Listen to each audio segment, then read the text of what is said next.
Hi guys, and welcome back. Today's video is going to be how I achieved this look on this Gardeaux deluxe wig. What I used in this video was my Lange 32mm wand. It's the bigger one. I do prefer the bigger one for beachy waves unless your hair is shorter, so like up to here, then you can use the 25mm. I added some heat shield in the beginning. I just like Lange products. This is the Rival heat shield. And then I did use some sea salt texture spray at the end. Love this stuff. So if you want to achieve this look, continue to watch. Now this has been a few days since I've curled it, and I've worn it twice, so it has relaxed a lot, but still gorgeous. The curls still look good. I'll show you the back.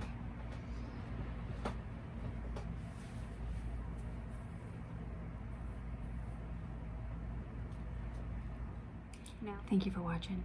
Please like the video and subscribe.